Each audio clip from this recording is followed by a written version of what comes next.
Welcome to the Own It Powercast, the place to be when you get serious about making big changes and accelerating growth in your life and in your relationships. Finally create the life you've always wanted, living life on your own terms. Learn how to take your fear and turn it into powerful choices that will create sustained change. Now your host, Mary Baker. Hey everyone, welcome back to the Own It Powercast, the place to come to get what you need to move yourself forward. Hey, it's Mary Baker, and welcome to episode 314. Holiday self-care begins with telling yourself the truth. Well, welcome back to this month. One, as you know, that's been all about self-care and boundaries, and with the holiday season, that's appropriate. And we're focusing this month on having a healthier holiday season, so I think this is where a lot of your hard work this year might be put to the test. And so today I want to do a quick hitter around self-care that actually protects you. And I want to start with something simple, but not always easy. And that is that real holiday self-care, I think, starts with telling yourself the truth about how you're actually doing, what you actually need, and what you can realistically hold this season. Not the polished version, not the old you that says, I'll be fine, I always am. Not the version you trained yourself to give so other people stay comfortable, and essentially you do too. Talking about the real one, because without truth, I don't think there is any real self-care. There's a lot of performance and burnout waiting to happen. And you don't have to do that anymore. And it can be a mixed bag. Some days are better than others. Just be proud of what you want to aspire to in terms of self-care, and also be proud of the things you're actually doing. So one of the things you really want to think about is how the holidays can really expose our old patterns, even if we've been doing work on ourselves. Because it has that way, I think, of activating old roles and responsibilities you didn't consciously sign up for. And you may or may not be aware of your roles in your family. And I say roles because we can wear many hats at different times, not just one. But maybe you were the peacekeeper growing up. Maybe you learned to overfunction and do too much for people. Maybe you learned to read the room instead of reading your own needs. Maybe you tried to earn love through being easy, helpful, and agreeable. That one is hard for people to note about themselves, to admit, and to work on. And without awareness, though, the holidays can really pull us back into those old patterns, and that's why I want to talk about them today. And it's why I think so many people struggle more this time of year, because it's so easy to forget our boundaries, say yes out of habit, not intention. Like, remember, like we talk about here, what's the origination? Is that something you already wanted to do, were already thinking about? Or is it because someone brought it up and they want you to do it? Or it was tradition that you always did it. And so we can say yes out of habit. And I want you to look at it. Is that intentional? Are you happy with that or not? The other thing we can do is we can take on emotional labor that isn't ours. We can try to take care of other people's feelings when they're struggling with holidays. Like, a lot of people have some difficult memories of holidays growing up.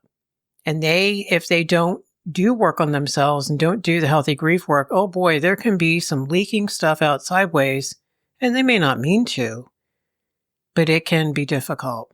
Plus the stress of getting everything done, having lots to do, the financial stressors I know this year are really hard for people. We can also feel guilty for needing rest, like putting some white space in your month, not having to do it all, being more intentional about what you really want to do and what you need to let go of.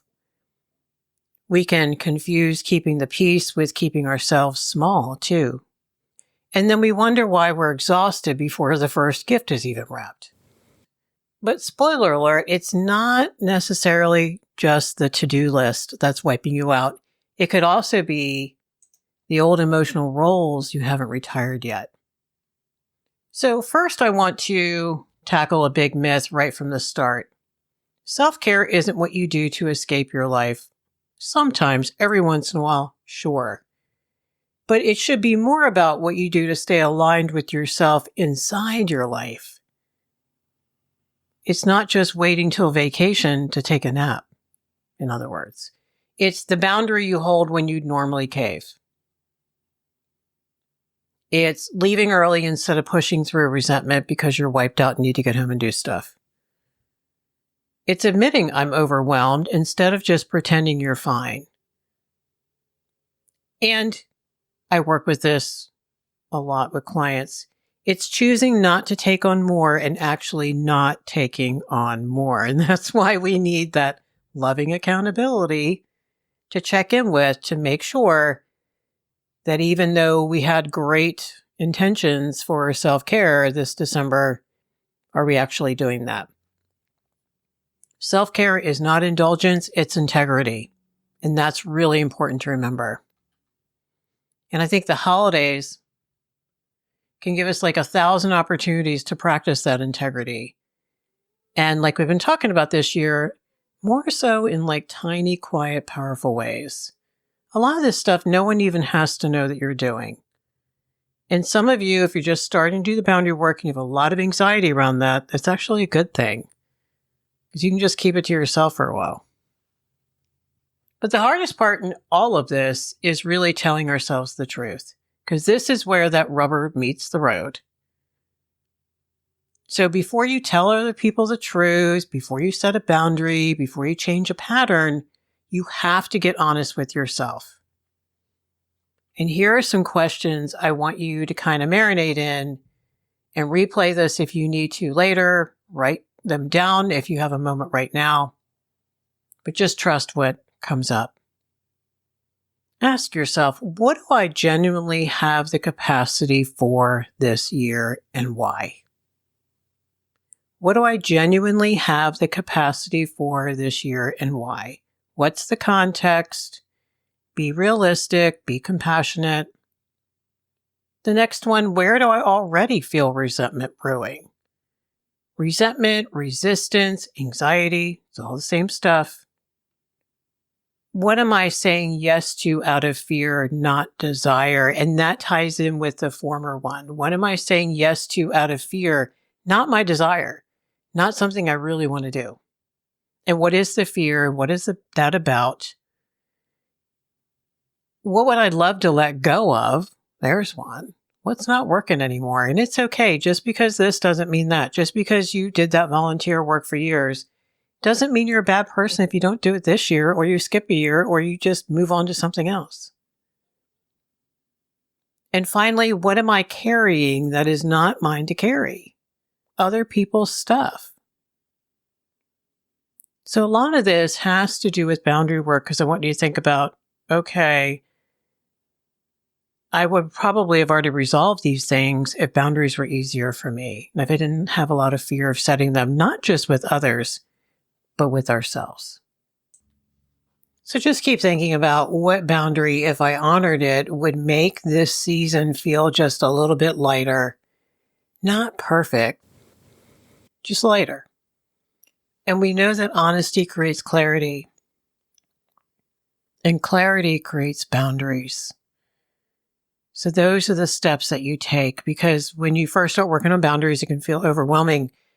And we want to simplify it to make it doable. Honesty creates clarity. So we gut level with ourselves. We get clear about what's going on. And then we can identify what are the boundaries and what do I need to do to set them. Because you can't set a boundary around something you refuse to acknowledge. No one can. And I just want to normalize there's a gap oftentimes between what you acknowledge and actually setting the boundary. And we've talked about that here before many times, and I'll reiterate, actually setting the boundaries where all the risk is. If you've had bad experiences in the past with people with boundarylessness, being threatened or shamed or ignored or love withdrawn from, if you tried to do so in the past, it's going to be harder. But just keep at it. The more you normalize setting boundaries just by thinking about them and talking about them, the easier it's going to be to actually set them.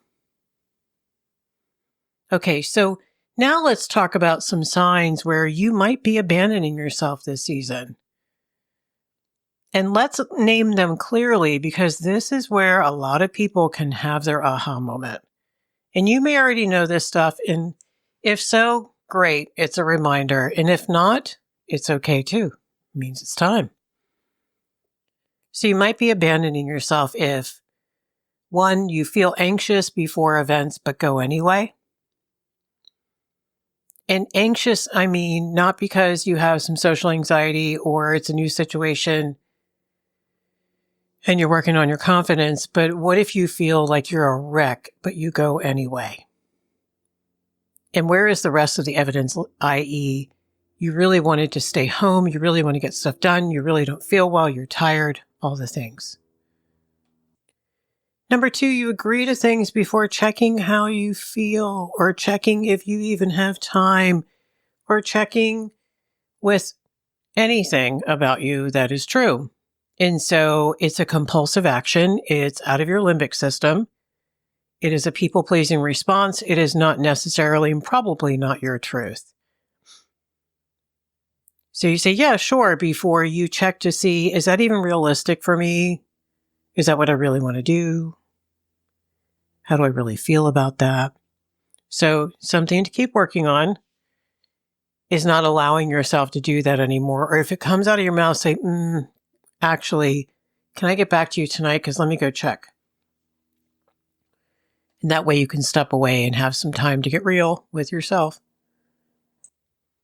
You're exhausted, but you just keep pushing it because it's the holidays is the next one. So normalizing crazy. Now, I get it. Some of that is inherent because we're doing extra things on top of our normal routine. But just be careful if you're normalizing exhaustion and saying it's okay.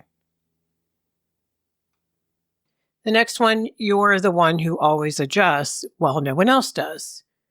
I just talked to a client yesterday about this where one person in the family, the manipulative one, dictates what everyone does for the holidays because if not, she'll have a meltdown.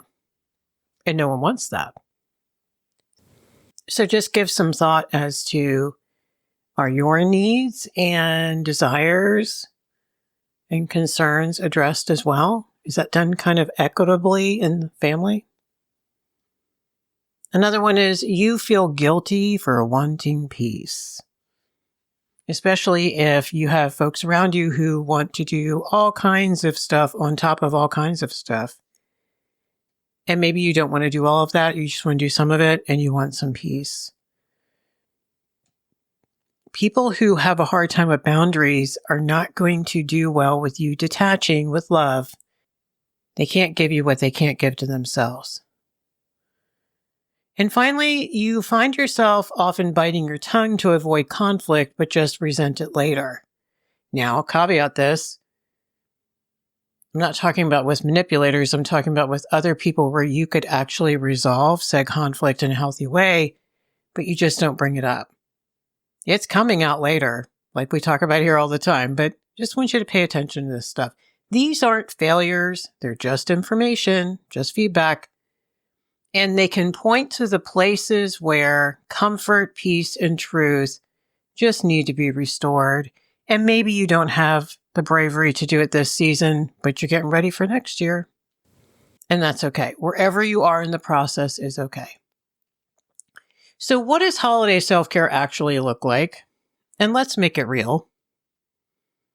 I think holiday self-care looks like leaving the text on read until you actually have clarity, actually have a moment to get your hands out of cookie dough to answer it whenever it is right for you without being disrespectful and not answering for 3 days. It looks like choosing some quiet over chaos. Where's the balance? Making sure that you're setting those boundaries around, do you still have time for your morning routine, your meditation, your walk, your downtime, some joy, some fun? And hand in hand with that is doing a capacity check before you commit, like we just talked about. Do you have any business putting that in your schedule? And just because you can doesn't mean you should. Just because it sounds lovely, and it probably is, doesn't mean it really fits with your schedule this season, and that's okay. You know, when we're blessed to have good problems to have, we have good problems to have. But we still got to set some boundaries with ourselves, which includes saying, I can't take that on and meaning it and not caving later, not giving into guilt. Don't. Find one little area to start practicing building that muscle of saying, I'm so sorry, I can't help you. Resting without earning it is another big one. You don't need to earn rest. It's not being lazy. Anyone gave you that message, that's because they couldn't sit still, because they couldn't sit in their own skin, all the things. I'm not talking about normalizing procrastination and glorifying. I'm just saying appropriate rest, balanced with activity. Here's one I think we're starting to talk about more, but not enough, is not performing cheerfulness if you're struggling. I'm not saying act out. I'm just saying, just because everyone else is happy this holiday season, you may not be. You may have some big stuff going on emotionally. It may be a hard time of year. Take care of you first. And in turn, healthy looks like letting other people feel what they feel without intervening, without rescuing. You can be a good friend and show up, but don't rescue them because they're making you feel uncomfortable. So self-care is really the boundary you hold for you. It's not about anyone else. Even if someone else doesn't love it, even if you feel uncomfortable at first, even if guilt shows up, because that unearned guilt is going to rear its head. Because guilt, a lot of times, is just old conditioning, not a moral compass. You got to look at healthy guilt, which is about morality, I think, and versus unhealthy guilt, which is old conditioning. That's old manipulation. All the shoulds. You should do what the family wants. You shouldn't be selfish. All the things. So I want to end with 3 grounding questions you can return to all month to get you through the season. The first one is, what choice right now honors my capacity, not my conditioning? What choice right now honors my capacity, not my old conditioning? Not guilt, not fear, not shame. Number 2, what boundary will help me stay connected to myself? What boundary will help me stay connected to and therefore not abandon myself? And they don't have to be big boundaries.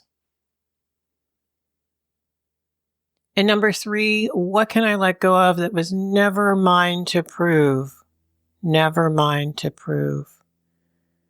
It was never yours to prove that you're good enough, that you're lovable, that you're enough to stick around for, that you're enough to honor, that your boundaries are valid, because they already are. So let those guide your December. Let them steady you. You can do different ones if you want. I really just want you to walk away with the idea that you can have guideposts that help bring you back to yourself.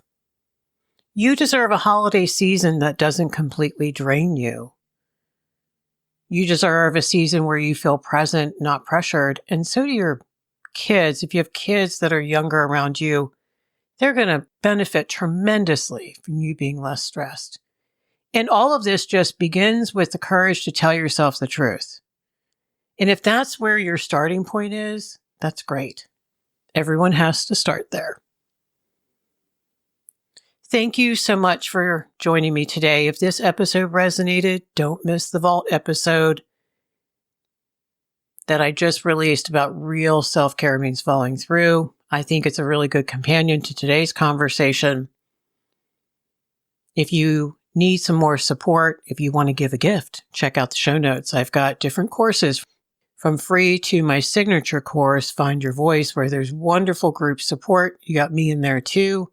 Great learning, great self-care. So take care of yourself this season in the ways that for you feel real and honest and aligned.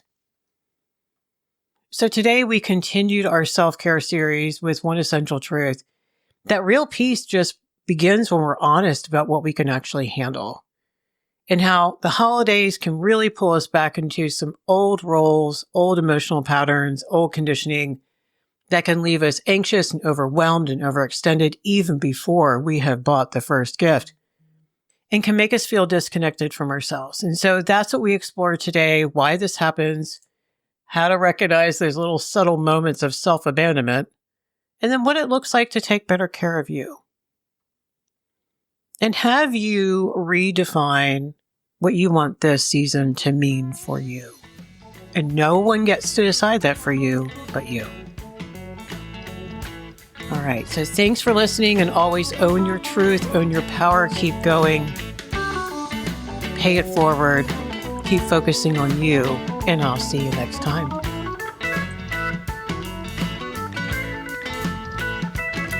We hope you took away some useful insights and tools you can begin using right away. If you did, please leave a positive review and share on your social media. Because could you imagine if everyone in your life really got it together? Remember, own it now, so you can really own it later.